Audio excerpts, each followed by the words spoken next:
ಇನ್ನು ಅಡ್ಡ ಮತದಾನದ ಕುರಿತು ಮಾತನಾಡೋದಕ್ಕೆ ದೆಹಲಿಗೆ ಬಂದಿದ್ದೀನಿ. ದೆಹಲಿಯಲ್ಲಿ ಬಿಜೆಪಿ ರಾಜ್ಯಾಧ್ಯಕ್ಷ ಬಿ.ವೈ. ವಿಜಯೇಂದ್ರ ಹೇಳಿಕೆಯನ್ನು ಕೊಟ್ಟಿದ್ದಾರೆ.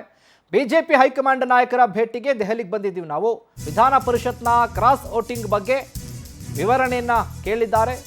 ಕಂಪ್ಲೀಟ್ ಆಗಿರುವಂತ ವಿವರಣೆಯನ್ನ ಕೊಡ್ತೀವಿ. ರಾಜ್ಯ ಬಿಜೆಪಿಯ ಅಧ್ಯಕ್ಷರಾಗಿರುವಂತ ಬಿ.ವೈ. ವಿಜಯೇಂದ್ರ ಮಾತನಾಡಿದ್ದಾರೆ ದೆಹಲಿಯಲ್ಲಿ. ಅಡ್ಡ ಮತದಾನದ ಬಗ್ಗೆ ವಿವರಣೆಯನ್ನ ಕೊಡೋದಕ್ಕೆ ಬಂದಿದ್ದೀವಿ. ಹೈಕಮಾಂಡ್ ನಾಯಕರನ್ನ ಭೇಟಿ ಮಾಡ್ತೀವಿ. ಹೈಕಮಾಂಡ್ಗೆ ಕಂಪ್ಲೀಟ್ ಆಗಿರುವಂತ ವರದಿಯನ್ನು ಸಲ್ಲಿಕೆ ಮಾಡ್ತೀವಿ ಅಂತ ದೆಹಲಿಯಲ್ಲಿ ಬಿಜೆಪಿ ರಾಜ್ಯಾಧ್ಯಕ್ಷ ಬಿ.ವೈ. ವಿಜಯೇಂದ್ರ ಹೇಳಿಕೆಯನ್ನ ಕೊಟ್ಟಿದ್ದಾರೆ. ಕ್ರಾಸ್ ವೋಟ್ ಆಗಿದೆಯಲ್ಲ ವಿಧಾನ ಪರಿಷತ್ನ ಚುನಾವಣೆಯಲ್ಲಿ, ಈ ವಿಚಾರವಾಗಿ ದೆಹಲಿಯಲ್ಲಿ ಮಾತನಾಡಿದ್ದಾರೆ.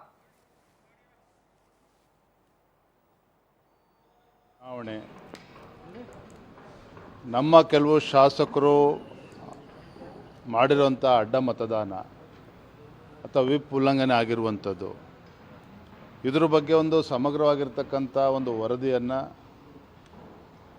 ನಮ್ಮ ರಾಷ್ಟ್ರೀಯ ಅಧ್ಯಕ್ಷರಾಗಿರುವಂತಹ ನಿತಿನ್ ನಬೀನ್ಜಿ ಅವರಿಗೆ ನಾನು, ಮಾನ್ಯ ಆರ್ ಅಶೋಕ್ರವರು ಮತ್ತು ನಮ್ಮ ಎಲೆಕ್ಷನ್ ಏಜೆಂಟ್ರಾಗಿದ್ದಂಥ ಜವಾಬ್ದಾರಿ ಹೊತ್ತಂಥ ರವಿಕುಮಾರ್ ಅವರು, ಹಾಗೆ ನವೀನ್ ಅವರು ಕೂಡ ಬಂದಿದ್ದಾರೆ. ನಾವೆಲ್ಲರೂ ಸಹ ರಾಷ್ಟ್ರೀಯ ಅಧ್ಯಕ್ಷನ ಭೇಟಿ ಮಾಡಿ ವರದಿಯನ್ನು ನೀಡ್ತೇವೆ. ಮೊದಲ ಹಂತದಲ್ಲಿ ಏನೇನು ಆಗಿದೆ ಅನ್ನುವ ವರದಿಯನ್ನು ಮಾತ್ರ ನಾವು ರಾಷ್ಟ್ರೀಯ ಅಧ್ಯಕ್ಷರು ನೀಡ್ತಾ ಇದ್ದೇವೆ. ತಮಗೆ ತಿಳಿದಿರೋ ಹಾಗೆ ಸಿ ಟಿ ರವಿ ಅವರು, ನಮ್ಮ ಹಿರಿಯ ಮುಖಂಡರೇನಿದ್ದಾರೆ, ಅವ್ರ ನೇತೃತ್ವದಲ್ಲಿ ಒಂದು ಸಮಿತಿಯನ್ನು ಕೂಡ ಮಾಡಿದ್ದೇವೆ. ಅವರು ಕೂಡ ಎಲ್ಲ ವಿಚಾರಗಳನ್ನು ಪರಿಶೀಲಿಸಿ ನಮಗೆ ವರದಿಯನ್ನು ನೀಡ್ತಾರೆ. ತದನಂತರ ಅದನ್ನು ಕೂಡ ನಾವು ರಾಷ್ಟ್ರೀಯ ಅಧ್ಯಕ್ಷನ ಕೊಡ್ತೇವೆ. ಚುನಾವಣೆ ಆದ ಮರುದಿನ ನಾನೇ ರಾಷ್ಟ್ರೀಯ ಅಧ್ಯಕ್ಷರಿಗೆ ದೂರವಾಣಿ ಕರೆ ಮಾಡಿ ಮಾಹಿತಿ ಏನಾದ್ರು ಕೊಟ್ಟಂಥ ಸಂದರ್ಭದಲ್ಲಿ ಕೆಲವು ಮಾಹಿತಿಯನ್ನು ಅವರು ಕೂಡ ಕೇಳಿದ್ರು. ನಾನು ಅಧ್ಯಕ್ಷರಿಗೆ ಮನವಿಯನ್ನು ಮಾಡಿ, ಇಲ್ಲ ಸರ್ ನಾನೇ. ಇನ್ನು ಇದೇ ವಿಚಾರಕ್ಕೆ ಸಂಬಂಧಪಟ್ಟ ಹಾಗೆ ಹೆಚ್ಚಿನ ಅಪ್ಡೇಟ್ಸ್ ಅನ್ನು ಕೊಡ್ತಾರೆ ನಮ್ಮ political bureau head Raghavendra. Live ನಲ್ಲಿ ಜಾಯ್ನ್ ಆಗ್ತಾ ಇದ್ದಾರೆ.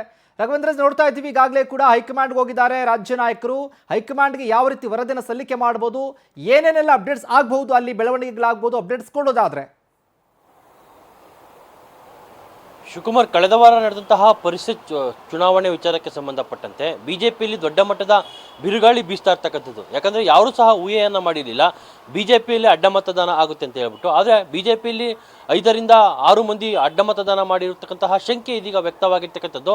ತಮ್ಮ ಕ್ಯಾಂಡಿಡೇಟ್ನೇ ಗೆಲ್ಲಿಸ್ಕೊಳ್ಳೋದಕ್ಕೆ ಬಿಜೆಪಿ ನಾಯಕರು ಹರಸಾಹಸವನ್ನು ಪಟ್ಟರು.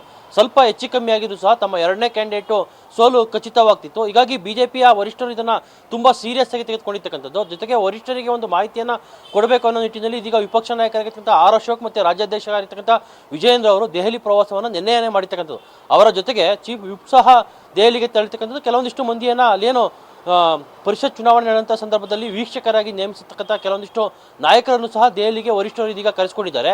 ಈ ಬಗ್ಗೆ ಇಂಚಿಂಚು ಮಾಹಿತಿಯನ್ನು, ಸಂಪೂರ್ಣವಾಗಿರ್ತಕ್ಕಂತಹ ಮಾಹಿತಿಯನ್ನು ತೆಗೆದುಕೊಳ್ತಾ ಇರ್ತಕ್ಕಂಥದ್ದು. ಈಗಾಗಲೇ ಸತ್ಯಶೋಧನಾ ಸಮಿತಿಯನ್ನು ಬಿಜೆಪಿ ರಾಜ್ಯಾಧ್ಯಕ್ಷ ವಿಜಯೇಂದ್ರ ಮಾಡಿರ್ತಕ್ಕಂಥದ್ದು. ಸಿ ಟಿ ರವಿ ಅವರ ನೇತೃತ್ವದಲ್ಲಿ ಸಮಿತಿ ವರದಿಯನ್ನು ರೆಡಿ ಮಾಡ್ತಾ ಇದೆ. ನಾಳೆ ಆ ವರದಿಯನ್ನು ಸಬ್ಮಿಟ್ ಮಾಡುತ್ತೆ ಅಂತಲೂ ಸಹ ಹೇಳಲಾಗತ್ತೆ. ಆದರೆ ಇಂಥವರೇ ಅಡ್ಡ ಮತದಾನ ಮಾಡಿದ್ದಾರೆ ಅಂತ ಹೇಳ್ಬಿಟ್ಟು ವರದಿಯಲ್ಲಿ ಉಲ್ಲೇಖವಾಗಿಲ್ಲ ಅಂತಲೂ ಸಹ ಹೇಳಿರ್ತಕ್ಕಂಥದ್ದು. ಆದರೆ ಕೆಲವೊಂದಿಷ್ಟು ಸಸ್ಪೆಕ್ಟೆಡ್ ಅಂತ ಏನು ಬಿಜೆಪಿ ನಾಯಕರು ಮಾಡಿದ್ದಾರೋ ಅವರ ಹೆಸರನ್ನು ಉಲ್ಲೇಖಿಸಿ ರಾಷ್ಟ್ರೀಯ ನಾಯಕರಿಗೆ ವರದಿಯನ್ನು ಕೊಡ್ತಾರೆ ಅನ್ನೋ ಮಾತುಗಳು ಸಹ ಕೇಳಬರ್ತಾ ಇದೆ. ಯಾಕಂದರೆ ರಾಷ್ಟ್ರೀಯ ಮಟ್ಟದಲ್ಲಿ ಬಿಜೆಪಿ ದೊಡ್ಡ ಮಟ್ಟದಲ್ಲಿ ಪಕ್ಷ ಬೆಳೀತಾ ಇರ್ತಕ್ಕಂಥದ್ದು, ಜೊತೆಗೆ ಅನೇಕ ಪಕ್ಷದ ನಾಯಕರನ್ನು ತಮ್ಮ ಪಕ್ಷಕ್ಕೆ ಸೇರಿಸ್ಕೊಳ್ತಾ ಇರ್ತಕ್ಕಂಥದ್ದು ರಾಷ್ಟ್ರೀಯ ಮಟ್ಟದಲ್ಲಿ. ಆದರೆ ರಾಜ್ಯದಲ್ಲಿ ಎಲ್ಲವೂ ಸಹ ಉಲ್ಟಾ ಆಗಿರ್ತಕ್ಕಂಥದ್ದು.